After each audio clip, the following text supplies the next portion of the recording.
तस्वीरें हम अपने दर्शकों को दिखा रहे हैं। प्रधानमंत्री नरेंद्र मोदी पहुंचे हैं और देखिए एक बार फिर से जो उनके आज के पूरे ड्रेस का जो सबसे सुंदर आप कह सकते हैं आकर्षण का केंद्र बना है वो उनका साफा बना है। लाल रंग के साफे में आप प्रधानमंत्री नरेंद्र मोदी को देख रहे हैं। इस समय पहुंचे हुए हैं राष्ट्रीय युद्ध स्मारक।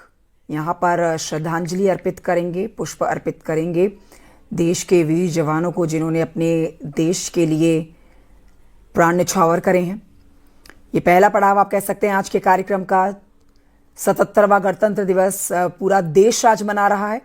प्रधानमंत्री नरेंद्र मोदी पहुंचे हैं युद्ध स्मारक, यहाँ पुष्पांजलि अर्पित करेंगे और यहाँ आपको आगे ये भी बता देते हैं कि अंतर सेवा गार्ड के द्वारा सलामी दी जाएगी और इसके बाद 2 मिनट का मौन भी रखा जाएगा। रक्षा मंत्री राजनाथ सिंह प्रधानमंत्री नरेंद्र मोदी के साथ इस समय।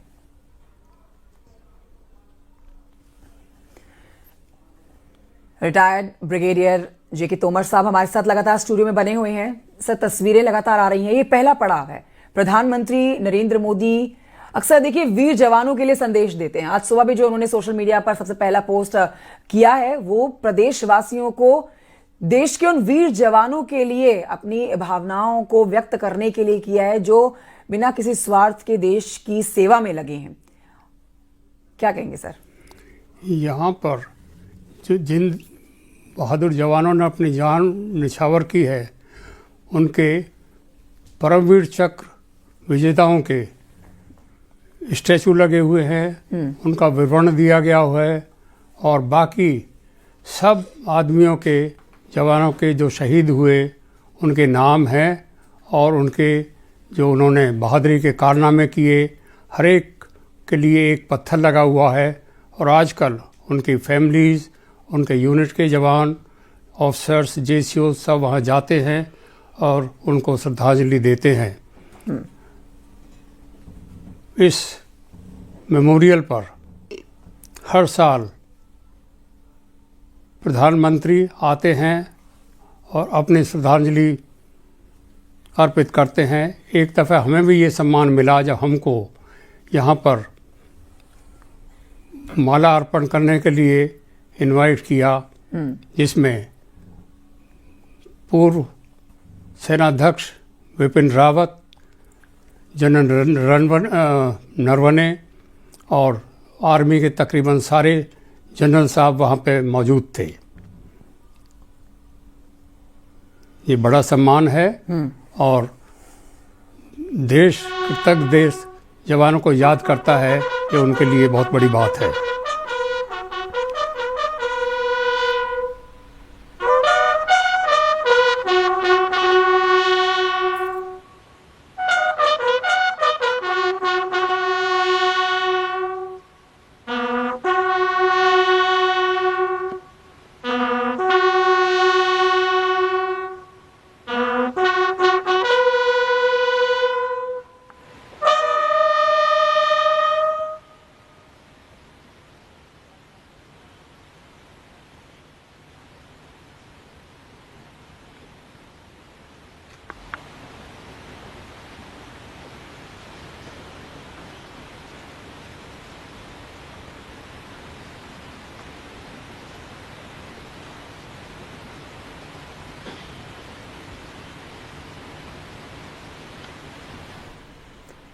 तो ये बहुत ही सुंदर तस्वीरें आप तक पहुंचा रहे हैं। राष्ट्रीय युद्ध स्मारक से सीधी तस्वीरें।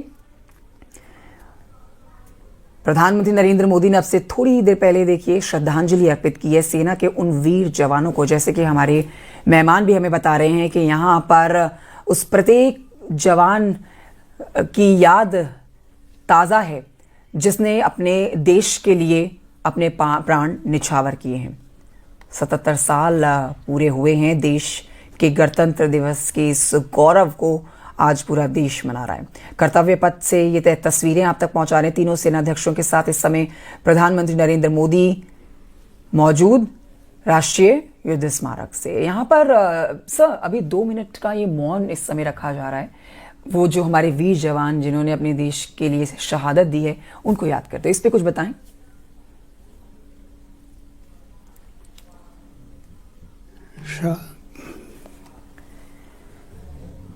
हमारे वीर जवानों के लिए ये मौन रखा जाता है। जी। इसकी मिसाल है इंडिया के जवान का बहादुरी। 1971 में इंडियन आर्मी ने अपना ऑब्जेक्ट रखा था ढाका, और बाकी रास्ते को छोड़ते हुए उन्होंने ढाका पे कब्जा करने की कोशिश की।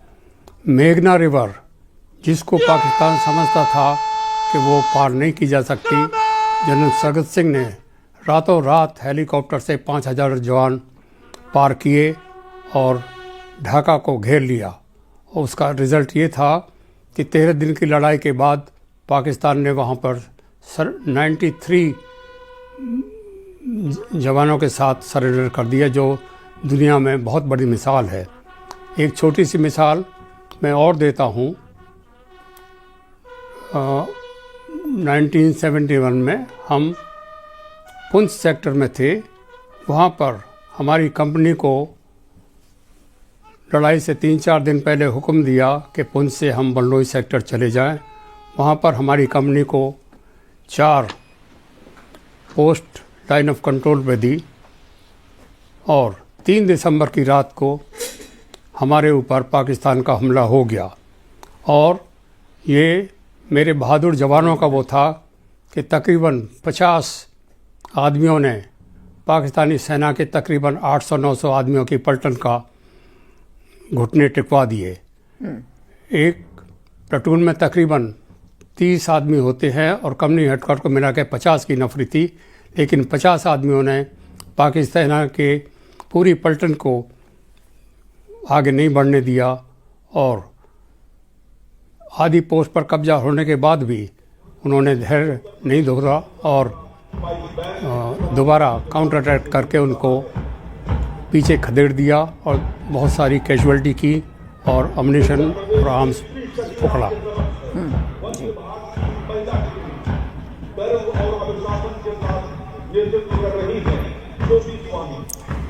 नेशनल वॉर मेमोरियल राष्ट्रीय युद्ध स्मारक से देखिए प्रधानमंत्री नरेंद्र मोदी अब आगे की ओर बढ़ चुके हैं। 2 तस्वीरें आप इस समय जो देख रहे हैं, उसमें दूसरी तस्वीर राजधानी लखनऊ की है, उत्तर प्रदेश, जहां पर देखिए परेड इस समय चल रही है। ये लाइव तस्वीरें आपको दिखा रहे हैं। दोनों ही जगहों पर आप लाइव तस्वीरें देख रहे हैं। दिल्ली में इस समय जो कार्यक्रम है उसमें प्रधानमंत्री नरेंद्र मोदी और रक्षा मंत्री राजनाथ सिंह आप इन तस्वीरों में देखेंगे सेनाध्यक्षों के साथ। साथ ही लखनऊ में इस समय परेड का कार्यक्रम चल रहा है, जहाँ पर मुख्यमंत्री योगी आदित्यनाथ ने, माफ कीजिए, ध्वजारोहण कर दिया। और यहाँ पर 9 राज्यों के देखिए एक साथ इस कार्यक्रम के आयोजन किए जाने को बहुत खास माना जा रहा है। राज्यपाल आनंदीबेन पटेल और मुख्यमंत्री योगी आदित्यनाथ, अब से थोड़ी देर पहले आप जब देख रहे थे तो राज्यपाल ने ध्वजारोहण किया, और अब इस समय राजधानी लखनऊ में परेड का कार्यक्रम जारी है। दूसरी तरफ प्रधानमंत्री नरेंद्र मोदी। सर, ये तस्वीरें जो दिल्ली से आ रही हैं, इन तस्वीरों को थोड़ा सा एक्सप्लेन करिएगा। पीएम मोदी इस समय यहाँ पर एक संदेश लिखते हैं और फिर हस्ताक्षर करते हैं। श्रद्धांजलि देने के बाद 2 मिनट का मौन करने के बाद इस समय ये क्या कार्य होता है सर? सबसे पहले राष्ट्रपति आती हैं, उनको गार्ड ऑफ ऑनर दिया जाता है, और उनके साथ इसके मुख्य अतिथि भी होते हैं जो आज 2 हैं। उसके बाद सेना की परेड चालू होती है, जिसमें पहले आर्मर कोर, उसके बाद दूसरी रेजिमेंट के दस्ते आते हैं, और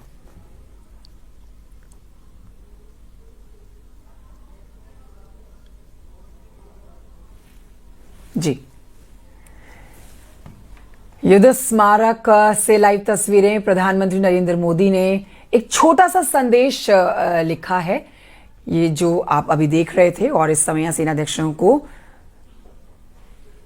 आगे अब बढ़ते हुए आप इनकी तस्वीरें देख रहे हैं। 10:30 बजे का समय है जब परेड शुरू होगी, लेकिन उससे पहले प्रधानमंत्री नरेंद्र मोदी अब तीनों सेनाध्यक्ष राष्ट्रपति द्रौपदी मुर्मू का स्वागत करेंगे। और सर, वो दृश्य भी अद्भुत होगा जो हम दिखाएंगे अपने दर्शकों को अभी, जब राष्ट्रपति का काफिला आगे निकलता है वो दृश्य बहुत अद्भुत होता है जहां पर उनका वो काफिला जिसमें घोड़े होते हैं, जिसमें कई गाड़ियां होती हैं और धीरे धीरे करके वो उस मंच तक पहुंच रहा होता है जहां से वो परेड की सलामी लेंगी।